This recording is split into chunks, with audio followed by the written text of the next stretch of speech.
নবীর ঘরে কোনো খাবার নেই, এটা নবীজিও জানে।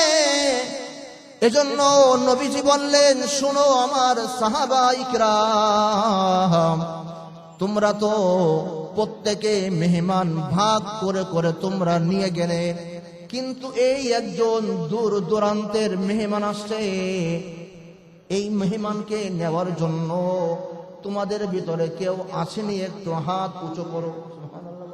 একজন সাহাবী, সে উঁচু করে তো উঁচু করে না, উঁচু করে তো উঁচু করে না। নবীজি যখন তাকিয়েছে, নবীজি আমি নিব, সুবহানাল্লাহ বলে। এবার সাহাবী মেহমান নিয়ে ঘরে গিয়েছে, হায় রে হায়, বিবি দেখে বলে, কি এনেছো? বলে, শোনো, বরকত এনেছি, শুধু মেহমান না, নবীর দরবারের মেহমান। সুবহানাল্লাহ বলেন।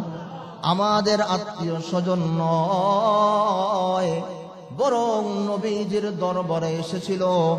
নবীজি মেহমানদেরকে বন্টন করে দিয়েছেন। এই একজন ছিল, একজনকে নেয়ার জন্য কোনো মানুষ নেই, তো নবীজির মেহমান, বরকত ফিরিয়ে দিব, তাই নিয়ে চলে এসেছি। সুবহানাল্লাহ বলেন। এবার স্ত্রী বলে, ঠিক আছে বরকত, কোনো সমস্যা নেই, কিন্তু যতই বরকত বলেন, পকেটে যদি টাকা না থাকে কত করে না। এবার স্ত্রী বলে, শুনেন, ঘরে তো খাবার কিছু নেই, সব তো দুপুরে খেয়ে শেষ করে দিয়েছি, অল্প কিছু খাবার আছে বাচ্চাদের জন্যে, কি করব বলো? অনেকক্ষণ যাবৎ স্বামী চুপচাপ থেকে বলে, শুনো, হায় রে হায়, বাচ্চারা দুপুরে পেট ভরে খাবার খেয়েছে, তুমি আর আমিও দুপুরে পেট ভরে খাবার খেয়েছি, মেহমান তো প্রতিদিন আসবে না, আর নবীজি প্রতিদিন মেহমানও আমার ঘরে পাঠাবেন না।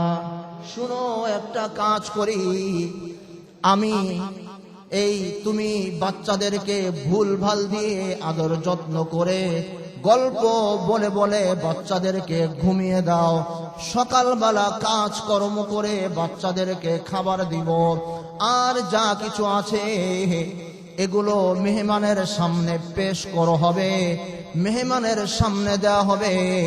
আর মেহমান তো আমাকে ছাড়া খাবে না, তো আমি ইচ্ছা করে বাতিটা বন্ধ করে দিব, আমি ইচ্ছা করে বাতিটা বন্ধ করে দিব। আর মেহমান তো অনেক দূর থেকে এসেছে, আমি বাতি ঠিক করার ভান ধরে বারবার বারবার বাতিকে আমি কুটুর কুটুর করতে থাকবো। লেট হওয়ার কারণে আমি তাকিদ দিয়ে আমি মেহমানকে খাওয়াইয়া দিব, মেহমান খেয়ে আরামসে ঘুম পড়ে থাকবে, আর মেহমান দাঁড়ি হয়ে যাবে। ঠিক তাই করা হলো, খাবার বাচ্চাদেরকে ঘুম পড়িয়ে দেওয়া হলো। আর অল্প কিছু খাবার যখন মেহমানের সামনে পেশ করা হলো, এবার মেহমান খায় না। বারবার যখন বলতেছিল, আল্লাহর নবীর সাহাবী ইচ্ছা করে বাতিটা বন্ধ করে দিয়েছে, ভালো বাতি, মেহমানকে খাওয়ানোর জন্য কুতুর কুতুর করে, ঠুকঠাক করে। এবার সাহাবী বলে, ভাই আপনি খেয়ে নেন, বাতি ঠিক হতে লেট হবে, বাতি ঠিক হতে লেট হবে, আপনি খেয়ে নেন, আর আমার তেমন খাবারের চাহিদা নেই, আপনি পুরো খাবারটা খেয়ে নেন। এবার যখন ওই মেহমানের খাওয়া শেষ, সাহাবী এবার আস্তে করে বাতিটা জ্বালিয়ে দেয়। দুইজন রাত্রেবেলা ঘুমিয়ে থাকে, দেখেন বাতি নিভিয়ে নিভিয়ে বাতি নাড়াচাড়া করে। আর এই অবস্থা দেখে আল্লাহ পাকের আরশ থরথর করে কাঁপতে শুরু করে দেয়। ফজরের নামাজ পড়ার জন্য যখন সাহাবী মদিনার ভিতরে এসেছে, সব মেহমানদেরকে ডেকে ডেকে মেহমানের খবর নিচ্ছেন। ওই সাহাবীকে যখন ডাক দেয়া হলো, সাহাবী ভয় যে অন্ধকারে মেহমানকে খাওয়ানো হয়েছে, যদি মেহমান অভিযোগ করে আলো ছিল না, বাতি ছিল না, কারেন্ট ছিল না, আমাকে অল্প কটা খাবার দিয়েছে, তাহলে আমি কি জবাব দিব? ওই সাহাবীকে ডাকতে দেরি আল্লাহ রব্বুল আলামিন সঙ্গে সঙ্গে জিবরিলকে কোরআনের আয়াত ওই সাহাবীর বিষয়ে পুরস্কার হিসাবে পাঠিয়ে দিয়েছেন। ইউথিরুনা আলা আনফুসিহিম ওয়ালাউ কানা বিহিম খাসাসা, يؤثرون على أنفسهم ولو كان بهم خصاصة। এই আয়াত অবতীর্ণ হওয়ার সঙ্গে সঙ্গে নবীজি ওই সাহাবীর দিকে তাকিয়ে বলে, ও সাহাবী, এমন কি আমল করেছো যে তোমার বিষয়ে কোরআনের আয়াত অবতীর্ণ হয়ে গেল? এবার পুরো ঘটনা বর্ণনা করার পরে নবীজি বলেন, হায় রে হায়, ওরে মিয়া, এটা তোমার মতন মানুষের দ্বারাই সম্ভব। নিজে না খেয়ে অন্যকে খাওয়াইছো, বাতি বন্ধ করার ভান ধরে মেহমানের সম্মান করেছো। আল্লাহ রব্বুল আলামিন তোমার প্রতি এত পরিমাণে খুশি হয়েছেন যে তোমার বিষয় আল্লাহ পাক কোরআনের আয়াত অবতীর্ণ করে দিয়েছেন। এজন্য জিজ্ঞাসা করতে চাই, মেহমানদের মেহমানদারির করার দরকার আছে না নাই? এটা তো গেল সাহাবীর ঘটনা। এবার নবীজির ঘটনা নেন, হাদিসের ভিতরে পাওয়া যায়। সংক্ষেপে বলবো, ইহুদি একজন এসেছে নবীজিকে কষ্ট দেওয়ার জন্য। রাত্রেবেলা নবীজির ঘরের ভিতরে মেহমান হয়েছে। নবীজি, আমি অনেক দূর থেকে এসেছি, আমি কাফের মানুষ, আপনার যারা বন্ধু বান্ধব আছে আবু বকর, উসমান, আলী, এদের ঘরে আমি আমাকে নিরাপদ মনে করি না, কিন্তু আমি শুনেছি আপনি নাকি অনেক ভালো মানুষ, সুতরাং আপনার ঘরে আমাকে মেহমান বানান। নবীজি বলেন, কোনো সমস্যা নেই। ঘটনাক্রমে ওই দিন নবীজির ঘরে ভরপুর খাবার ছিল। নবীজি সম্পূর্ণ খাবারগুলো, অল্প কিছু খাবার বিবিদের জন্য রেখে সব খাবারগুলো মেহমানের সামনে উপস্থিত করেছে।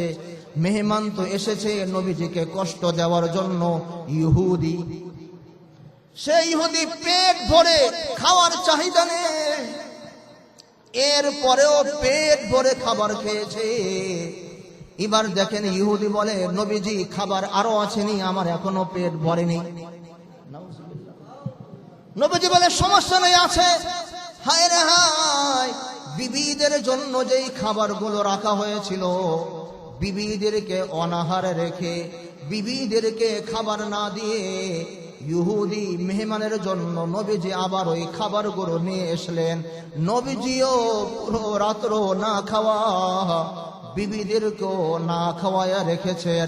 সকালবেলা ওই মেহমান ইহুদির বদ হজম হয়ে লুজ মোশন হয়েছে, পাতলা পায়খানা হয়ে গিয়েছে। ইচ্ছা করে নবীজি তাকে যেই ঘরের ভিতরে থাকার জন্য দিয়েছিল, ওই ঘরের ভিতরে টয়লেট করে, বাথরুম করে, পুরো ঘর একদম মাখিয়ে মুখিয়ে ইচ্ছা করে সেগুলো নবীজিকে কষ্ট দেওয়ার জন্য করে ফজরের আগে আগেই সেই মদিনা ছেড়ে চলে যায়। কিন্তু ভুল ক্রমে ওই ইহুদির একটা দামি তরবারি ছিল, ওই তরবারিটি নবীজি চামড়ার যেই বিছানা দিয়েছিলেন, ওই চামড়ার বিছানার ভিতরে ভুল ক্রমে রেখে গিয়েছে। অনেক দূর যাওয়ার পরে এবার ইহুদির মনে পড়েছে, হায় রে হায়, আমি না তরবারি খাটের নিচে রেখে দিয়েছি। হায় রে হায়, এখন যদি আনতে যাই, না জানো আমাকে মোহাম্মদ কি করে। সুবহানাল্লাহ। সকাল বেলা যখন সূর্য উঠেছে, এবার ওই ইহুদি আবার তরবারি নেওয়ার জন্য আসছে। এসে দেখে মদিনার এক প্রান্তে ওই যেই কাপড়গুলো ইহুদি পায়খানা করে বাথরুম করে রেখে গিয়েছে, নবীজি কূপ থেকে পানি তুলে তুলে কোনো বিবিকেও বলেননি, কারণ মেহমান তো আমার, বিবিরা কষ্ট করবে কেন। হায় রে হায়, কূপ থেকে পানি তুলে তুলে নবীজি নিজে হাত দিয়ে দিয়ে পাথর দিয়ে ঘষে ঘষে একজন ইহুদি মেহমানের বাথরুম নবীর নিজের হাতে পরিষ্কার করছে। দূর থেকে এই অবস্থা ওই মেহমান দেখছে আর কাছে আসছে। এসে এবার নবীজির দুই হাত ধরে বলে, নবীজি ও মুহাম্মদ, আমার ভুল হয়েছে, আমি মেহমান না, আমাকে কাফেররা চক্রান্ত করে আপনাকে কষ্ট দেওয়ার জন্য পাঠিয়েছে। আসলেই আপনি সত্য নবী, আপনার হাতটা একটু বাড়িয়ে দেন, আমি কালেমা পড়ে মুসলমান হয়ে যাব। ইউফিরুনা আলা আনফুসিহিম ওয়ালাউ কানা বিহিম খাসাসা। এই ছিল সাহাবা ইকরাম এবং নবীজির মেহমানদারির অবস্থা। মেহমানদারি কোনটা, কেন, কিন্তু, তবে, এই জন্য, সেজন্য, এই কারণে, ওই কারণ, কোনো কারণ ছাড়া মানুষকে যেই খাবার খাওয়ানো হয় এটাকে বলা হয় মেহমানদারি। আর মেহমানদার, মেহমান বরকত নিয়ে আসে, মেহমান কল্যাণ নিয়ে আসে। নবীজি বলেছেন, হাদিস বলেছি যে কিয়ামতের দিনের উপরে, জান্নাতের উপরে ঈমান এনে সে যেন মেহমানের মেহমানদারি করে। সেই মহান রব্বুল আলামিনের দরবারে অন্তরের অন্তরস্থল থেকে গলার আওয়াজকে উঁচু করে জোরে সরে বলি আলহামদুলিল্লাহ। রমজান অতি সন্নিকটে, কি বলেন? এই তো আর এক মাসও বাকি নেই, আসেনি বাকি? আর এক মাসও বাকি নেই। 3 তারিখ শবে বরাত, আজকে হলো 30 তারিখ, কি বলেন? তার মানে হলো শবে বরাত পড়ছে হলো মঙ্গলবার, নাকি? মঙ্গলবার। তো সোমবার রাত্রে হলো শবে বরাত, মঙ্গলবার হলো সরকারি ছুটি পুরো দিন। তো সে হিসাবে রমজান অতি সন্নিকটে, একেবারে কাছাকাছি আমাদের রমজান। নাগের ডোগায় আহাজারি করছে রমজান, কি বলেন? এজন্য রমজানের জন্য প্রস্তুতি নেয়ার দরকার আছে না নাই? আবার রমজানের আগে আরেকটা গুরুত্বপূর্ণ রাত্র আমাদের সমাজের, আমাদের সামনে আছে, যেটাকে বলা হয় নিসফুল লাইলি মিন শাবান, আছে না নাই? এই রাত্রের জন্য প্রস্তুতি নেওয়ার দরকার আছে না নাই? এই রাত্রেবেলা কিছু মেহমানদারি টেহমানদারি খাওন আপ্যায়নের দরকার আছে না নাই? কি বলেন? আল্লাহ পাক আমাদের সকলকে বোঝার মতন তৌফিক দান করুক। আজকে যেই বিষয়টা নিয়ে আপনাদের সামনে আলোচনা করব সেটা হলো, মানুষকে খাওয়াইলে কোনো কারণ ছাড়া, বিনা স্বার্থে, কোনো মানুষকে যদি কোনো মানুষ খাওয়ায়, আপ্যায়ন করে, মেহমানদারি করে, গেস্ট বানায়, তাহলে আল্লাহ রাব্বুল আলামিন তার জন্য কি কি পুরস্কার রেখেছেন এটা আমাদের জানার দরকার আছে না নাই? কি বলেন? যদি আল্লাহ রাব্বুল আলামিন তৌফিক দান করেন তাহলে ইনশাআল্লাহ আজকে এই বিষয় অল্প সময়ের ভিতরে, নির্দিষ্ট সময়ের ভিতরে ইনশাআল্লাহ আলোচনা করব। ওমা তৌফিক ইল্লা বিল্লাহ। যে মানুষকে আপ্যায়ন করলে, মানুষকে খাওয়াইলে, মানুষকে গেস্ট বানাইলে, মেহমান বানাইলে কি সব, কি বলেন?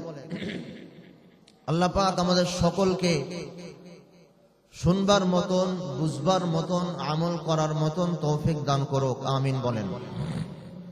প্রথম কথা হলো মেহমানদারি করানো, বিনা স্বার্থে মানুষকে খাওয়ানো, এটাকে বলা হয় সমস্ত নবীদের সুন্নাত। সমস্ত নবীদের সুন্নাত। সমস্ত নবীরা মেহমান পরায়ণ ছিলেন, অতিথিয়তা পরায়ণ ছিলেন, মানুষদেরকে নিঃস্বার্থে কোনো কিন্তু কেন তবে ছাড়া মানুষকে নবীরা খাওয়াইতেন, মেহমানদারি করাতেন। কি বলেন? যদিও আজকে এই মেহমানদারিটা আমাদের সমাজ থেকে বলতে গেলে বিলুপ্তই হয়ে গিয়েছে। মানুষ মানুষকে খাওয়ায়, কারণ ছাড়া কেউ কাউকে খাওয়ায়? কারণ ছাড়া কেউ কাউকে খাওয়ায় না। একটা মানুষের সাথে আপনার সালাম আলাইকুম সালাম আলাইকুম সালাম আলাইকুম যায় আর আসে, যায় আর আসে, সম্পর্ক নাই। হঠাৎ করে একদিন খুব খাই খাতের আদর আপ্যায়ন, এখন আবার দেখা যায় 2 দিন পরে আবার দাওয়াত, 3 দিন পরে আবার দাওয়াত।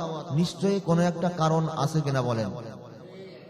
কয়দিন পরে বিশাল বড় এক দরখাস্ত নিয়ে হাজির, বলে ও বুঝছি, তুমি যে আমার সাথে কুতুর কুতুর করতা, চা নাস্তা খাওয়াইতা, এটা নিয়ে তার উদ্দেশ্য। কথাও কয় না।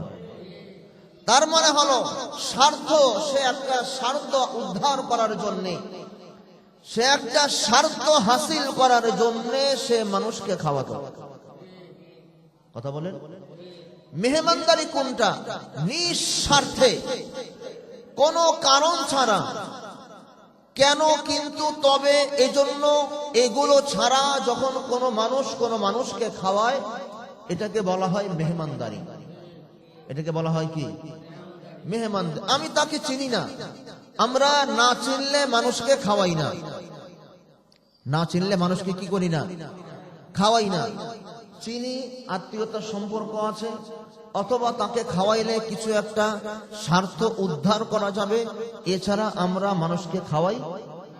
কথাও কয় না। বর্তমান তো নির্বাচন চলছে, চাওয়ালা, পানওয়ালা, সিগারেটওয়ালাদের ব্যবসা জমজমট। কথাও কয় না। এই যে যে মানুষকে মানুষ খাওয়াচ্ছে, চা, পান, সিগারেট, এরপরে আবল তাবল, উদ্দেশ্য কি? আমার একটা ভোট দিও, কি কন? এই স্বার্থের জন্য খাওয়াচ্ছে। অথচ আগামী বিগত 3 মাস আগেও এই লোকটা আমাকে দেখলে সালাম আলাইকুম দিত না। আছে না নাই? এ সমস্ত স্বার্থপর মানুষদেরকে ভোট দিবেন না। কথা বলেন?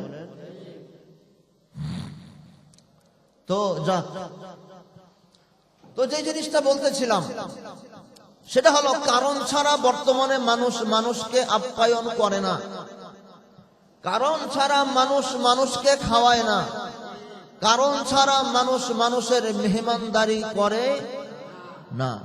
কিন্তু সমস্ত নবীদের সুন্নাত ছিল এটা, সাহাবায়ে কিরামদের সুন্নাত ছিল এটা।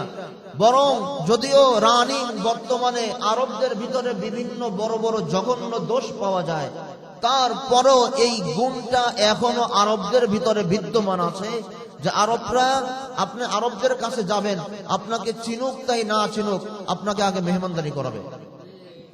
যারা গিয়েছেন আরবে তারা হয়তোবা দেখেছেন, আপনাকে চেনার দরকার নেই, আপনি এসেছেন বাস, আপনি মেহমান। আপনি কি মেহমান? আছে ঘটনা, বলবো একটু পরে। এজন্য মেহমানদারি কোনটা? নিঃস্বার্থে, কোনো কিছু চাওয়া পাওয়া ছাড়া যেটা মানুষকে করানো হয় ওটাকে বলা হয় মেহমানদারি। এই মেহমানদারির অনেক ফজিলত, অনেক কি। হাল আতাকা হাদিসু যায়ফি ইব্রাহিম আল মুকরামিন إذ دخلوا عليه فقالوا سلاما قال سلام قوم منكرون فراغ إلى آلهتهم فجاء بعجل سقيم فقرأه إليهم قال ألا يأكلون فوجز منهم خيفة হযরত ইব্রাহিম আলাইহিস সালাতু ওয়াস সালামের কাছে দেখেন নবীরা কি পরিমাণ মানুষদেরকে মেহমানদারি করাতেন। একটা মানুষ আমার কাছে এসেছে, সে আমার কোনো আত্মীয় নয়, সে আমার কোনো কি নয়, আত্মীয় নয়, তার সাথে আমার কোনো ব্লাড কালেকশন নেই, তাকে আমি চিনিও না, ইভেনলি তার কাছ থেকে আমার কোনো চাওয়া পাওয়া কোনো কিছু নেই, চিনেও না। এই ধরনের মানুষকে মেহমানদারি করানো, খাওয়ানো, এটা হলো আসল মেহমানদারি। এটা হলো কি আসল মেহমানদারি। দেখেন সমস্ত নবীদের সুন্নাত ছিল এটা, চিনুক তাই না চিনুক, আসছে তোমার কাছে, আগে তাকে মেহমানদারি করো, আগে তাকে কি করো, মেহমানদারি করো। আমাদের সমাজে তো অনেক মানুষ এমন পাওয়া যায়, ঘন্টার পর ঘন্টা হে বেড়ার কাছে বয়ে থাকলে এক কাপ চাও খাওয়ায় না, আছে না নাই, কথাও কয় না। খবর নিয়ে দেখেন এই বেড়ার জীবনের ভিতরে কোনো বরকত নাই, হাদিস বলবো একটু পরে। তো সমস্ত নবীরা মেহমানদারি করতেন। আল্লাহর নবী বিশ্ব নবী রাহমাতুল লিল আলামিন জনাবে মুহাম্মদুর রাসূলুল্লাহ সাল্লাল্লাহু আলাইহি ওয়াসাল্লাম কে সাইয়্যিদিনা আমাদের আদি পিতা হযরত ইব্রাহিম আলাইহিস সালাতু ওয়াস সালামের মেহমানদারির অবস্থা কোরআনের ভিতরে বর্ণনা করে দিয়েছে। هل أتاك حديث ضيف إبراهيم المكرمين إذ دخلوا عليه فقالوا سلاما قال سلام قوم منكرون فراغ إلى آلهتهم فجاء بعجل سمين فقرأه إليهم قال ألا تأكلون فأوجز منهم خيفة فبشروه بغلام حليم الله رب العالمين পবিত্র কোরআনের ভিতরে আমাদের আদি পিতা সাইয়্যিদিনা হযরত ইব্রাহিম আলাইহিস সালাতু ওয়াস সালামের মেহমানদারির অবস্থা বর্ণনা করে বলেন যে ইব্রাহিমের কাছে কিছু অপরিচিত লোক আসলো। কি পরিচিত? সবাই বলেন। অপরিচিত কিছু লোক আসলেন, যাদেরকে ইব্রাহিম আলাইহিস সালাতু ওয়াস সালাম চিনেন না, যে এরা কারা, কোন আদিবাসীর মানুষ, কোথা থেকে এরা এসেছে। ইব্রাহিম নবী চিনেন না, মেহমান এসেছে, আমার সঙ্গে সাক্ষাৎ করার জন্য এসেছে। এই খুশিতে ইব্রাহিম আলাইহিস সালাতু ওয়াস সালাম খাসির বাচ্চা, ছাগলের বাচ্চা ভুনা করে 4-5 জন মেহমানদের সামনে দিয়ে দিলেন। নেন আপনারা আহার করেন, খাবার গ্রহণ করেন। হায় রে হায়, আচ্ছা বলেন তো ফেরেশতারা খায়? বলেন, ফেরেশতারা খায়, ঘুমায়, ওদের কাজ ইবাদত বন্দেগী করা। এবার ফেরেশতারা যেহেতু খায় না, ফেরেশতারা খাবে কিভাবে? তাদের তো খাবারের কোনো যোগ্যতাই নেই। তো এবার হাত গুটিয়ে বসে আছে। আচ্ছা বলেন তো, আপনার বাসায় মেহমান গেল, মেহমানকে আপনি আস্তা খাসি, আলাম খাসি ভুনা করে সামনে দিলেন। এখন মেহমান যদি হাত গুটিয়ে এভাবে বসে থাকে, বলেন তো আপনার কেমন লাগবে? বলেন। আমকালচার মানুষ, অভদ্র মানুষ, খেতে দিলাম খায় না, আছে না নাই? মাঝখানে আর একটা কথা বলি, আমাদের সমাজের ভিতরে ছেলে মেয়ে বিবাহের জন্য বিবাহের আগে দেখা দেখি হয় কিনা বলেন, আছে না নাই? অনেক জায়গাতে এরকম হয়, মেয়ে দেখার জন্য গিয়েছে অথবা ছেলে দেখার জন্য গিয়েছে, মেয়ে দেখে পছন্দ হয়নি, এক গ্লাস পানিও খায় না, আছে না নাই? এটা সম্পূর্ণ অভদ্রতা, আনকালচার। কি কর? নিয়ম হলো তোমার জন্য এত আয়োজন করেছে, অন্তত একটু হলেও খাও। এটাই নবীজির সুন্নাত, এটাই কি নবীজির সুন্নাত। আর বিবাহ হোক চাই না হোক, মেহমান যেহেতু তোমার সামনে খানা পেশ করেছে, তুমি আগে মেহমানদারি গ্রহণ করো। মেহমানদারি করা যেরকম ভাবে সুন্নাত, মেহমান হওয়াও সেরকম ভাবে সুন্নাত। কিন্তু তুমি যে অভদ্রের মতো, ছেলে পছন্দ হয়নি, মেয়ে পছন্দ হয়নি, এজন্য মুখটাকে কালা করে ভিক্সি একটা মেরে চলে আসলা, এটা কোশ্চিন কালেও ইসলামের সৌন্দর্য হতে পারে না।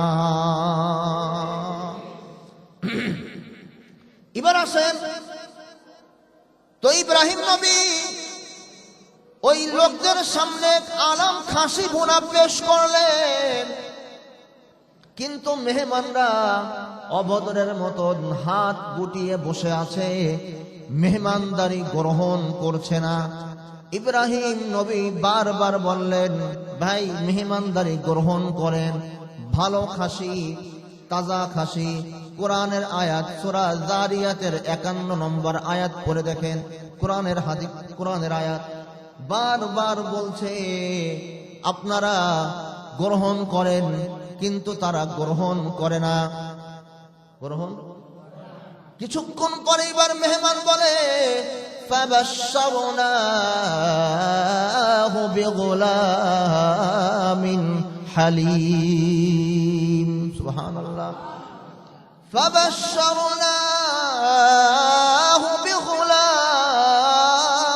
হালিম।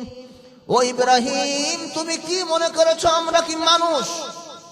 যদিও আমাদের বডি আছে, চোখ আছে, সবই আছে, আমরা মানুষের রূপ ধরে তোমার কাছে এসেছি। মূলত ভাবে আমরা মানুষ নয়, আমরা হলো আসমানের ফেরেশতা। তোমার যে সন্তান হয় না, তুমি যে সন্তানের জন্য দোয়া করছো, তোমার দোয়া কবুল হয়েছে। এই সুসংবাদ দেওয়ার জন্য আল্লাহ পাক আমরা ফেরেশতাদেরকে মানুষ রূপে তোমার কাছে পাঠিয়েছে। ফাবাশশারনাহু বিগুলামিন হালিম। মেহমানদারি আমরা গ্রহণ করব না, আমরা মানুষ না, আমরা খাই না। তবে তোমার জন্য সুসংবাদ নিয়ে এসেছি, তোমার কিছুদিন পরে সন্তান হবে। তো দেখেন, এখানে দেখার বিষয় হলো ইব্রাহিম নবী এদেরকে চিনেনি না, এরা কি মানুষ না ফেরেশতা, না কোন জায়গা থেকে এসেছে নবী ইব্রাহিম জানেন না। কিন্তু না জানা সত্ত্বেও অপরিচিত মানুষকে বিনা শর্তে, বিনা কারণে, কিন্তু কেন তবে ছাড়া আপ্যায়ন করছেন, এটাকেই বলা হয় মেহমানদারি। কথা বলে বোঝার দরকার আছে না নাই? সাহাবী, এবার আসেন হাদিস বলবো কয়েকটা। সাহাবী যখন ইসলামের প্রথম যুগে নবীজি গোপনে গোপনে মানুষদেরকে দাওয়াত দিচ্ছেন, কেউ জানে না, শুধু যারা ইসলাম গ্রহণ করছে তারা জানে নবীজি কোথায় থাকেন। তো একজন দূর থেকে, শাম থেকে একজন আবু আইয়ুব আনসারী, আবু আইয়ুব আনসারী না কোন সাহাবী যেন নামটা মনে নাই, সে এসেছে নবীজির সন্ধান পেয়ে ইসলাম ধর্ম গ্রহণ করবে। কিন্তু নবীজিকে মক্কার ভিতরে খুঁজে পায় না, কারণ তখন 313টা মূর্তি দিয়ে মক্কা ঘেরাও করা, কাফেররা পূজা করে। তো ওই সাহাবী সকাল থেকে সন্ধ্যা মক্কার ভিতরে বসে আছে, দেখি মোহাম্মদ আসে কিনা। সন্ধ্যা পর্যন্ত বসা, কেউ আসেও না, উনি ইসলাম ধর্ম গ্রহণ করতে পারে না। তো আল্লাহর নবীর একজন সাহাবী সে বলে এই লোকটা পর দেশ থেকে এসেছে, অন্য দেশ থেকে এসেছে, অপরিচিত অপরিচিত মনে হয়। আচ্ছা বলেন তো, আমাদের মসজিদে আমরা যারা নিয়মিত নামাজ পড়ি, নাম জানি না, কোন বাড়ি থাকে সেটাও জানি না, কিন্তু চেহারা চিনি তো। এই মসজিদের মুসল্লি চেহারা চিনেন তো, কিন্তু এই লোকটাকে তো চেহারা চিনি না। মাগরিবের সময় বলে, ভাই নিশ্চয় আপনি অন্য কোন দেশ থেকে এসেছেন। বলে হ্যাঁ, চলেন আমার বাড়িতে। সুবহানাল্লাহ। রাত্রে মেহমানদারি করালো, খাওয়া থাকার ব্যবস্থা করলো। সকালবেলা আবার ওই মেহমান বিদায় নিয়ে চলে এসলো।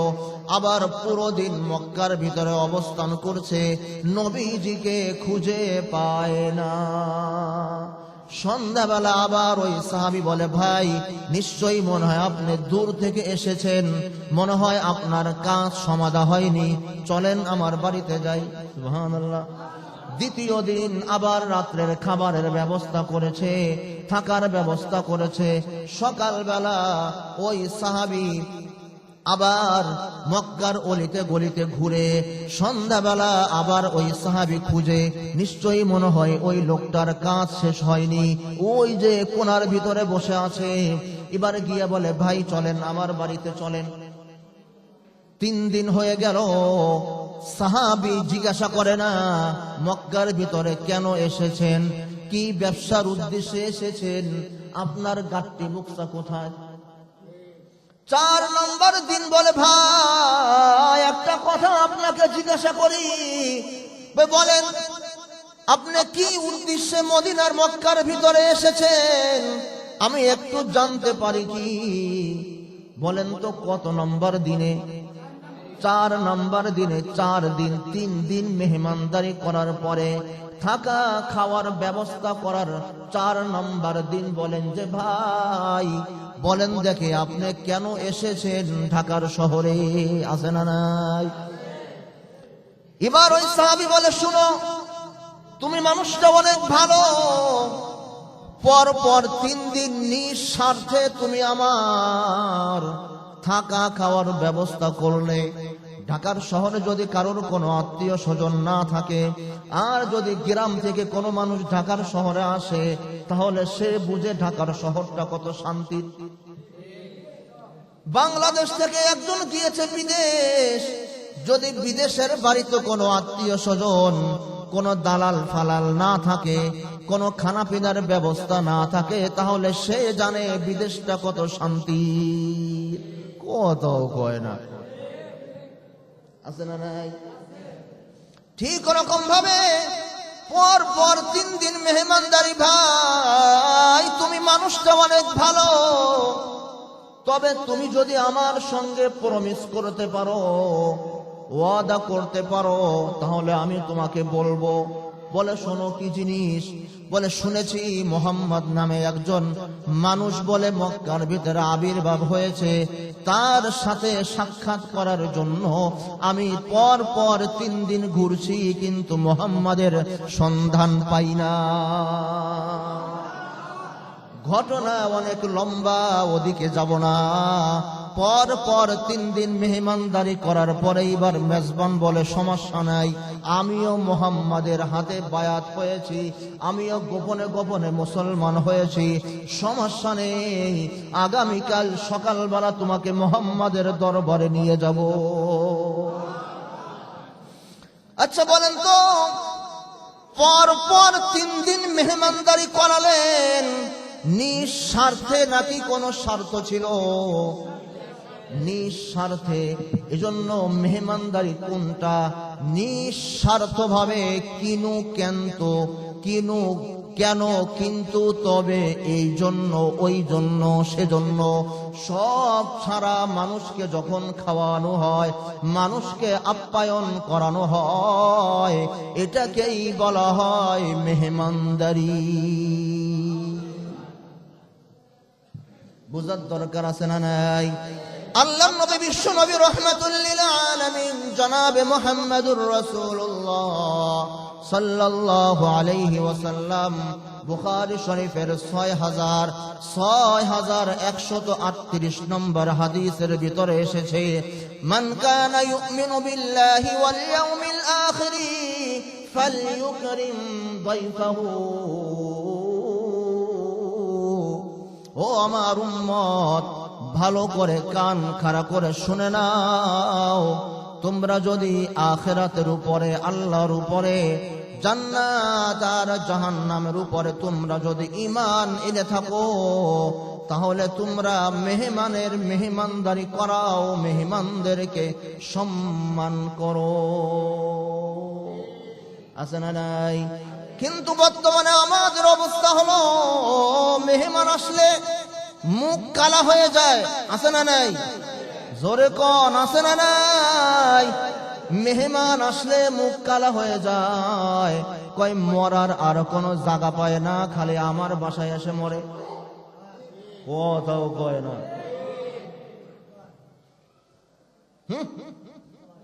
ঢাকেশ্বর হোটেলের অভাব, ঢাকেশ্বর আর কোনো আত্মীয় স্বজন নাই, 2 দিন পর পর খালি আমার বাসায় এসে মরে, আর কোনো মরার জায়গা পায় না। আছে না নাই? ও দুনিয়ার মানুষ, এবার নবীর হাদিস নেন। নবীজি বলেছেন, মেহমান আসে বরকত নিয়ে। সুবহানাল্লাহ। মেহমান আসে কি নিয়ে? মেহমান আসে বরকত নিয়ে। তুমি মনে করছো মেহমানকে খাওয়ালে কমে যাবে?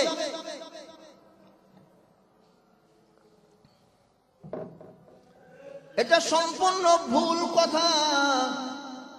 মেহমানকে খাওয়ালে কমে না, বরং মেহমানকে খাওয়াইলে আরো বাড়ে। সুবহানাল্লাহ। এবার হাদিস নেন, মুসনাদ আহমদের 17119 নম্বর হাদিস।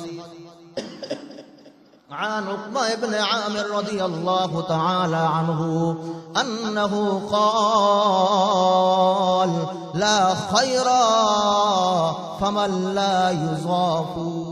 سبحان الله। বলেন আমার নবীজি বলেন, যার ঘরে মেহমান নাই, যার ঘরে মেহমান নাই, যার কাছে মেহমান আসে না, তার কাছে কোনো কল্যাণ নেই। নাউজুবিল্লাহ। বলেন যার ঘরে মেহমান আসে না, যে মানুষকে মেহমানদারি করাতে জানে না, যে মানুষকে মেহমানদারির ভয়তে দৌড় দেয়, নবীজি বলেন তার ঘরের ভিতরে, তার কাছে কোনো কল্যাণ, বরকত, ভালাই তার কাছে নাই। এই জন্য মানুষকে খাওয়ালে, দান করলে কমে না বাড়ে? বলেন দেখি, মন থেকে বলেন না মুখ থেকে বলেন? হ্যাঁ, মুখ থেকে বলেন না মন থেকে বলেন? মানুষকে খাওয়ালে কমে না বাড়ে? কথা কন। এজন্য এখন নির্বাচন সামনে, সবাই শুধু খাওয়ায়, খাওয়াইলে ভোটটা দিব, আমরা ক্ষমতায় গেলে আমাদের বাড়বে। ও দাও কয় না? আছে না নাই? বলে হুজুর ভোট দিব কাকে একটু বলে দেন। আপনার বিবেক নাই? আমি কেন বলবো? তবে এটা বলতে পারি কে আসবে, শুনবেন কে আসবে? লিখে নেন, আমি বলে দিচ্ছি কে আসবে। কামা তাকুনুনা ইউয়াল্লুকুম, নবীজির হাদিস মুখস্থ করে নিয়েন। কামা তাকুনুনা ইউয়াল্লুকুম, ক্ষমতায় কে আসবে 1 সপ্তাহ আগে, 1 সপ্তাহ না 12 দিন আগে বলে দেন। 12 দিন না? কয়দিন আছে? 12 দিন না? 12 দিন আগে অগ্রিম বলে দিলাম ক্ষমতায় কে আসবে। কামা তাকুনুনা ইউয়াল্লুকুম, ক্ষমতায় কে আসবে জানুনি, তোমরা যেমন ক্ষমতায় আসবেও তেমন। তোমরা যেমন ক্ষমতায় আসবেও,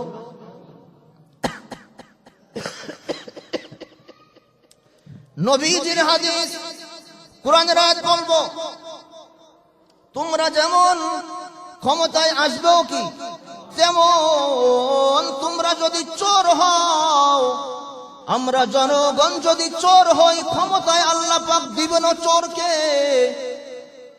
কথা বলেন, আমরা যদি টেন্ডারবাজি হই আমাদেরকে দিবেন টেন্ডারবাজি।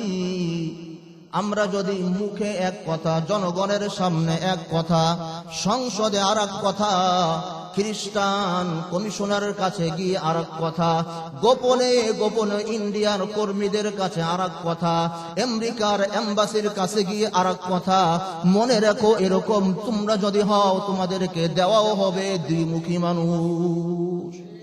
কথাও কয় না, কামা তাকুনুনা ইউওয়াল্লুকুম, তোমরা যেমন চরিত্রের হবে তোমাদেরকে দেওয়াও হবে তেমন চরিত্রের মানুষ। এবার বুঝে নিয়েছেন কে আসবে? কথাও কয় না। এবার কোরআনের আয়াত নেন, وَكَذَلِكَ نُوَلِّي بَعْضَ الظَّالِمِينَ بَعْضًا بِمَا كَانُوا يَكْسِبُونَ। আসেনি কোরআনের ভিতরে সূরা আনআমের 129 নম্বর আয়াত, কামা বললাম একটা, وَكَذَلِكَ نُوَلِّي بَعْضَ الظَّالِمِينَ بَعْضًا بِمَا كَانُوا يَكْسِبُونَ।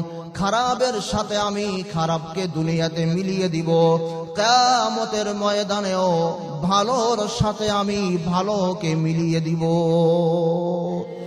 তোমরা যেমন হবে তোমাদের নেতাও তেমন হবে। কথা বলেন, আমরা যদি বেনামাজি হই আমাদের নেতাও বেনামাজি আসবে, আমরা যদি কোরআনওয়ালা হই আমাদের নেতাও কোরআনওয়ালা হবে, আমরা যদি এক মুখ এইখানে আর এক মুখ ওইখানে দ্বিমুখী মানুষ হই আমাদেরকেও আল্লাহ পাক দিবেন দ্বিমুখী মানুষ।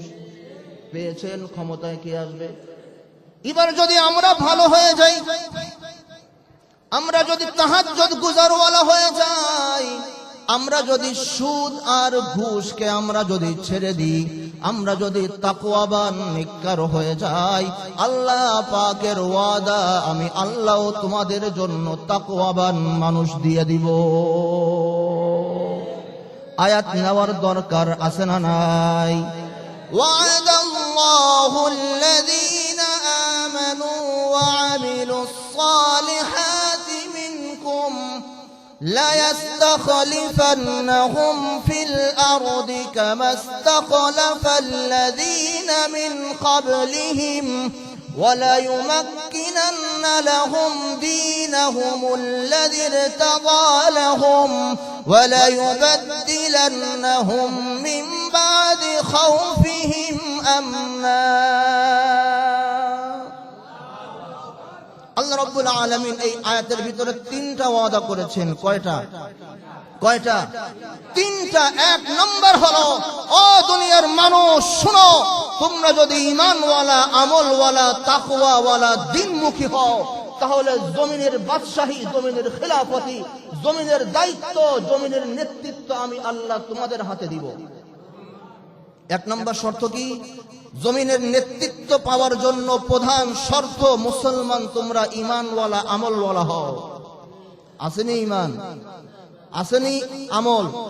আমল যদি থেকে থাকে, এখন জুমার নামাজে প্রায় 100-এর বেশি মুসল্লি, ফজরে মাত্র পেয়েছি 1.5 কাতার মুসল্লি। আসেনি আমল?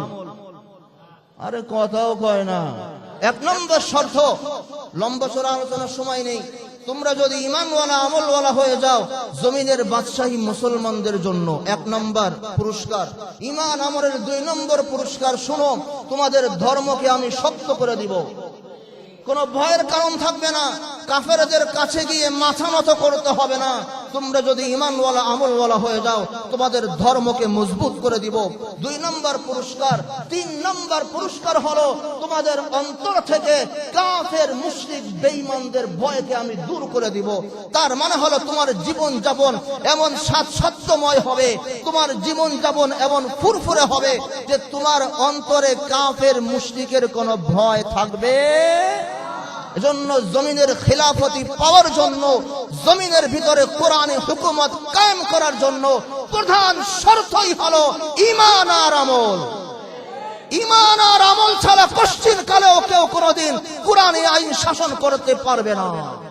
যদি এমন কেউ থেকে থাকেন ইসলামিক দল করেন, ইমান নাই, আমল নাই, তাদের হাতে খোদার কসম আল্লাহ পাক জমিনের খেলাফতি দিবেন না। আর যদি তারা আসেও, কষ্টিন কালেও তারা বাংলাদেশের ভিতরে কোরআনী আইন শাসন করতে পারবে না, পারবে না, পারবে না। কথা বলে, কারণ আল্লাহ পাকের ওয়াদা, ইমান ওয়ালা হও, আমল ওয়ালা হও, দুই শর্ত নিয়ে আসো, তাহলে সম্ভব, অন্যথায় সম্ভব নয়। যাক, অনেক কথা বলে ফেললাম, একটু পানি খেয়ে নিই।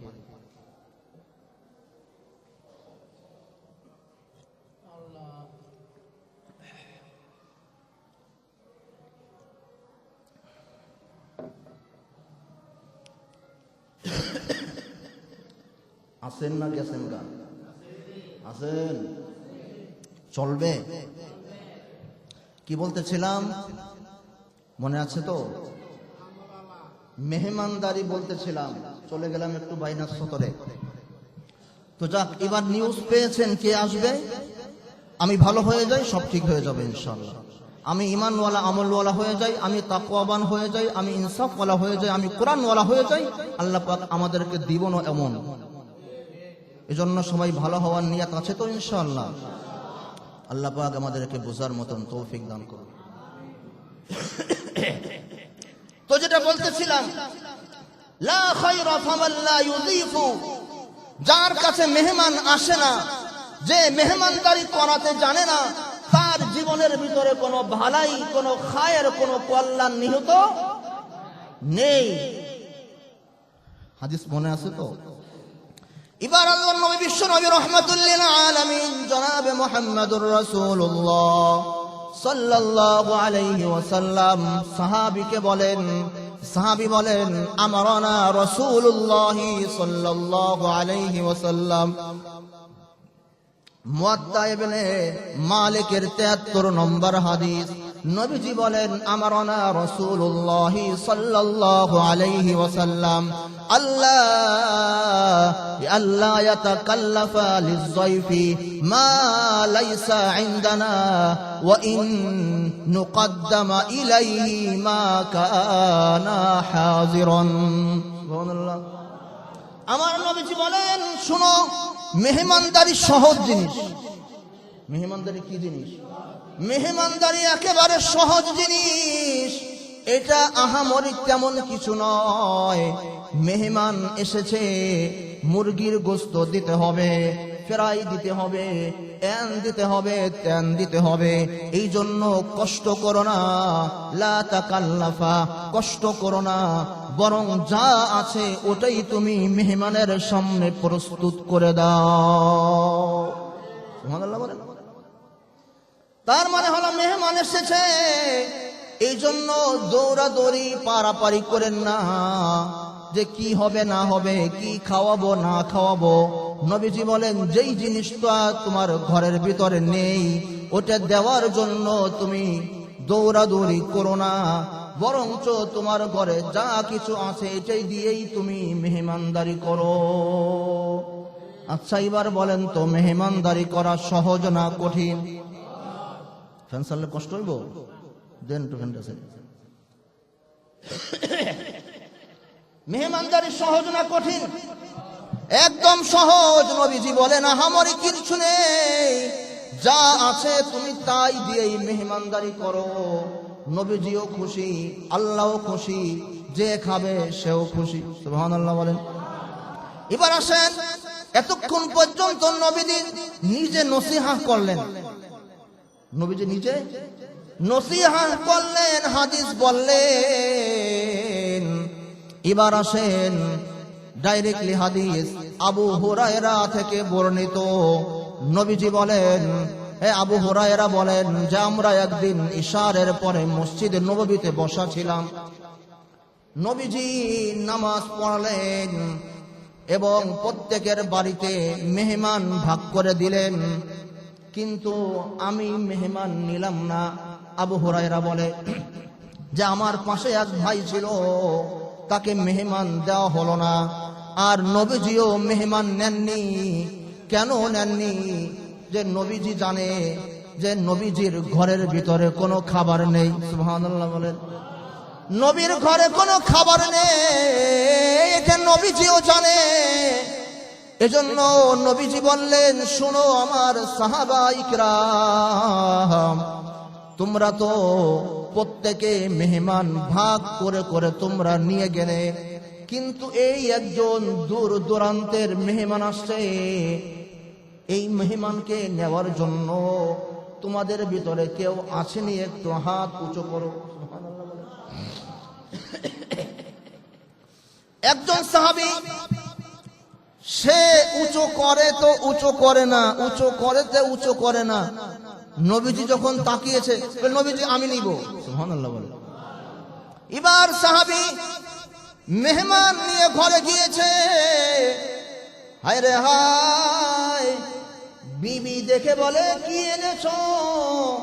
বলে, শোনো, বরকত এনেছি, শুধু মেহমান না, নবীর দরবারের মেহমান। সুবহানাল্লাহ বলেন।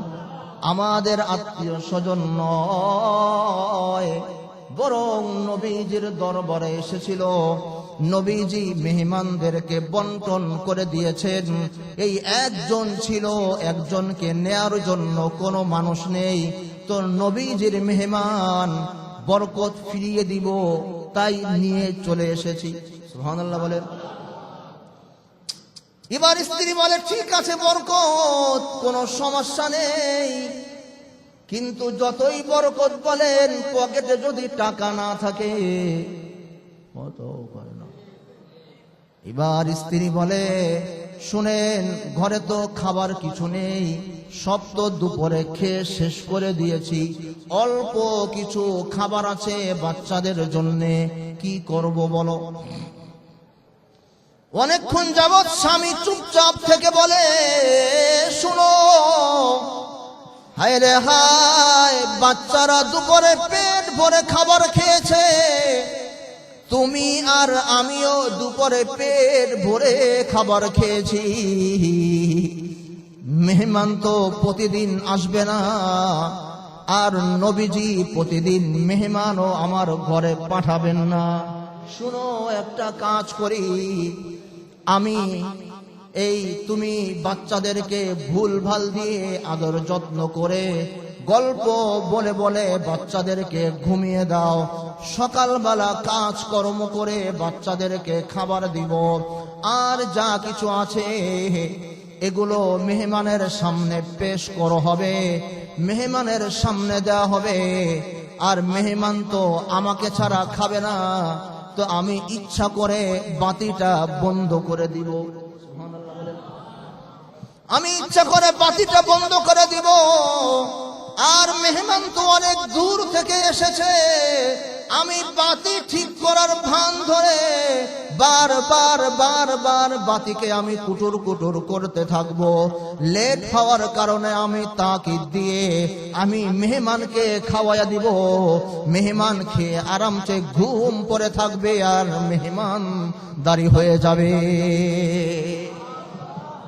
ঠিক তাই করা হলো, খাবার বাচ্চাদেরকে ঘুম পড়িয়ে দেওয়া হলো। আর অল্প কিছু খাবার যখন মেহমানের সামনে পেশ করা হলো, এবার মেহমান খায় না। বারবার যখন বলতেছিল, আল্লাহর নবীর সাহাবী ইচ্ছা করে বাতিটা বন্ধ করে দিয়েছে, ভালো বাতি, মেহমানকে খাওয়ানোর জন্য কুতুর কুতুর করে, ঠুকঠাক করে। এবার সাহাবী বলে, ভাই আপনি খেয়ে নেন, বাতি ঠিক হতে লেট হবে, বাতি ঠিক হতে লেট হবে, আপনি খেয়ে নেন। আর আমার তেমন খাবারের চাহিদা নেই, আপনি পুরো খাবারটা খেয়ে নেন। এবার যখন ওই মেহমানের খাওয়া শেষ, সাহাবী এবার আস্তে করে বাতিটা জ্বালিয়ে দেয়। দুইজন রাত্রেবেলা ঘুমিয়ে থাকে, দেখেন বাতি নিভিয়ে নিভিয়ে বাতি নাড়াচাড়া করে। আর এই অবস্থা দেখে আল্লাহ পাকের আরশ থরথর করে কাঁপতে শুরু করে দেয়। ফজরের নামাজ পড়ার জন্য যখন সাহাবী মদিনার ভিতরে এসেছে, সব মেহমানদেরকে ডেকে ডেকে মেহমানের খবর নিচ্ছেন। ওই সাহাবীকে যখন ডাক দেওয়া হলো, সাহাবী ভয়, যে অন্ধকারে মেহমানকে খাওয়ানো হয়েছে। যদি মেহমান অভিযোগ করে আলো ছিল না, বাতি ছিল না, কারেন্ট ছিল না, আমাকে অল্প কটা খাবার দিয়েছে, তাহলে আমি কি জবাব দিব? ওই সাহাবীকে ডাকতে দেরি আল্লাহ রাব্বুল আলামিন সঙ্গে সঙ্গে জিবরিলকে কোরআনের আয়াত ওই সাহাবীর বিষয়ে পুরস্কার হিসাবে পাঠিয়ে দিয়েছেন। ইউথিরুনা আলা আনফুসিহিম ওয়ালাউ কানা বিহিম খাসাসা, يؤثرون على أنفسهم ولو كان بهم خصاصة। এই আয়াত অবতীর্ণ হওয়ার সঙ্গে সঙ্গে নবীজি ওই সাহাবীর দিকে তাকিয়ে বলে, ও সাহাবী, এমন কি আমল করেছো যে তোমার বিষয়ে কোরআনের আয়াত অবতীর্ণ হয়ে গেল? এবার পুরো ঘটনা বর্ণনা করার পরে নবীজি বলেন, হায় রে হায়, ওরে মিয়া, এটা তোমার মতন মানুষের দ্বারাই সম্ভব। নিজে না খেয়ে অন্যকে খাওয়াইছো, বাতি বন্ধ করার ভান ধরে মেহমানের সম্মান করেছো। আল্লাহ রাব্বুল আলামিন তোমার প্রতি এত পরিমাণে খুশি হয়েছেন যে তোমার বিষয় আল্লাহ পাক কোরআনের আয়াত অবতীর্ণ করে দিয়েছেন। এজন্য জিজ্ঞাসা করতে চাই, মেহমানদের মেহমানদারির করার দরকার আছে না নাই? এটা তো গেল সাহাবীর ঘটনা। এবার নবীজির ঘটনা নেন, হাদিসের ভিতরে পাওয়া যায়। সংক্ষেপে বলবো, ইহুদি একজন এসেছে নবীজিকে কষ্ট দেওয়ার জন্য। রাত্রেবেলা নবীজির ঘরের ভিতরে মেহমান হয়েছে। নবীজি, আমি অনেক দূর থেকে এসেছি, আমি কাফের মানুষ, আপনার যারা বন্ধু বান্ধব আছে আবু বকর, উসমান, আলী, এদের ঘরে আমি আমাকে নিরাপদ মনে করি না, কিন্তু আমি শুনেছি আপনি নাকি অনেক ভালো মানুষ, সুতরাং আপনার ঘরে আমাকে মেহমান বানান। নবীজি বলেন, কোনো সমস্যা নেই। ঘটনাক্রমে ওই দিন নবীজির ঘরে ভরপুর খাবার ছিল। নবীজি সম্পূর্ণ খাবারগুলো, অল্প কিছু খাবার বিবিদের জন্য রেখে সব খাবারগুলো মেহমানের সামনে উপস্থিত করেছে। মেহমান তো এসেছে নবীজিকে কষ্ট দেওয়ার জন্য, ইহুদি। সেই ইহুদি পেট ভরে খাওয়ার চাহিদা নেই, এরপরেও পেট ভরে খাবার খেয়েছে। এবার দেখেন ইহুদি বলে, নবীজি খাবার আরো আছেনি, আমার এখনো পেট ভরেনি। নবীজি বলে, সমস্যা নেই, আছে। হায় রে হায়, বিবিদের জন্য যেই খাবারগুলো রাখা হয়েছিল, বিবিদেরকে অনাহারে রেখে, বিবিদেরকে খাবার না দিয়ে ইহুদি মেহমানের জন্য নবীজি আবার ওই খাবারগুলো নিয়ে আসলেন। নবীজিও পুরো রাত্র না খাওয়া, বিবিদেরকেও না খাওয়ায়া রেখেছেন। সকালবেলা ওই মেহমান ইহুদির বদ হজম হয়ে লুজ মোশন হয়েছে, পাতলা পায়খানা হয়ে গিয়েছে। ইচ্ছা করে নবীজি তাকে যেই ঘরের ভিতরে থাকার জন্য দিয়েছিল, ওই ঘরের ভিতরে টয়লেট করে, বাথরুম করে, পুরো ঘর একদম মাখিয়ে মুখিয়ে ইচ্ছা করে সেগুলো নবীজিকে কষ্ট দেওয়ার জন্য করে ফজরের আগে আগেই সেই মদিনা ছেড়ে চলে যায়। কিন্তু ভুল ক্রমে ওই ইহুদির একটা দামি তরবারি ছিল, ওই তরবারিটি নবীজি চামড়ার যেই বিছানা দিয়েছিলেন, ওই চামড়ার বিছানার ভিতরে ভুল ক্রমে রেখে গিয়েছে। অনেক দূর যাওয়ার পরে এবার ইহুদির মনে পড়েছে, হায় রে হায়, আমি না তরবারি খাটের নিচে রেখে দিয়েছি। হায় রে হায়, এখন যদি আনতে যাই, না জানো আমাকে মোহাম্মদ কি করে। সুবহানাল্লাহ। সকাল বেলা যখন সূর্য উঠেছে, এবার ওই ইহুদি আবার তরবারি নেওয়ার জন্য আসছে। এসে দেখে মদিনার এক প্রান্তে ওই যেই কাপড়গুলো ইহুদি পায়খানা করে বাথরুম করে রেখে গিয়েছে, নবীজি কূপ থেকে পানি তুলে তুলে কোনো বিবিকেও বলেননি, কারণ মেহমান তো আমার, বিবিরা কষ্ট করবে কেন? হায় রে হায়, কূপ থেকে পানি তুলে তুলে নবীজি নিজে হাত দিয়ে দিয়ে পাথর দিয়ে ঘষে ঘষে একজন ইহুদি মেহমানের বাথরুম নবীর নিজের হাতে পরিষ্কার করছে। দূর থেকে এই অবস্থা ওই মেহমান দেখছে আর কাছে আসছে, এসে এবার নবীজির দুই হাত ধরে বলে, নবীজি ও মুহাম্মদ, আমার ভুল হয়েছে, আমি মেহমান না, আমাকে কাফেররা চক্রান্ত করে আপনাকে কষ্ট দেওয়ার জন্য পাঠিয়েছে। আসলেই আপনি সত্য নবী, আপনার হাতটা একটু বাড়িয়ে দেন, আমি কালেমা পড়ে মুসলমান হয়ে যাব। ইউথিরুনা আলা আনফুসিহিম ওয়ালাউ কানা বিহিম খাসাসা। এই ছিল সাহাবায়ে ইকরাম এবং নবীজির মেহমানদারির অবস্থা। মেহমানদারি কোনটা, কেন, কিন্তু, তবে, এই জন্য, সেজন্য, এই কারণে, ওই কারণ, কোনো কারণ ছাড়া মানুষকে যেই খাবার খাওয়ানো হয় এটাকে বলা হয় মেহমানদারি। আর মেহমানদার, মেহমান বরকত নিয়ে আসে, মেহমান কল্যাণ নিয়ে আসে। নবীজি বলেছেন, হাদিস বলেছি যে কিয়ামতের দিনের উপরে, জান্নাতের উপরে ঈমান এনে সে যেন মেহমানের মেহমানদারি করে। জিজ্ঞাসা করতে চাই, এবার মেহমানদারি করার দরকার আছে না নাই? কথা কয় না। বলে, হুজুর আমরা আপনাকে খাওয়াই না, আবার কি? আলহামদুলিল্লাহ। তবে এবার যদি বলি আমাদেরকে তো 12 মাস খাওয়ান, আলহামদুলিল্লাহ, এবার মুসল্লি এক মুসল্লি আর এক মুসল্লিকে খাওয়ান, রাজি আছেন তো? কথা কয় না। গত জুমায় কিন্তু আপনারা বলেছেন সমস্যা নাই হুজুর, পদক্ষেপ নেন, আমরা সার্বিকভাবে সহযোগিতা করব। বলতে বলেন, হুজুর কোনো সমস্যা নাই। এখন যদি বলা হয় যে ভাই শবে বরাতের দিন রাত্রে অনেক মানুষ দূর দূরান্ত থেকে আসে আমাদের মসজিদে, গত 2 বছর যাবৎ আমি দেখেছি আশপাশের অনেক মহল্লা থেকে এখানে আসে দোয়ায় শরীক হওয়ার জন্য। কেন জানেন? আমার জন্য না, খোদার কসম, তার মাটা এই কবরস্থানে শুয়ে আছে, বাবাটা এই কবরস্থানে শুয়ে আছে, দাদা এই কবরস্থানে শুয়ে আছে। ওটা মনে করে আব্দুল কাইয়ুম মসজিদে গিয়ে ঈশার নামাজ পড়ব, দোয়ায় গিয়ে শরীক হব, এরপরে ওখানে গিয়ে বাবার, দাদার, নানার কবর জিয়ারত করে এরপরে ঘরে আসবো। আছে না নাই?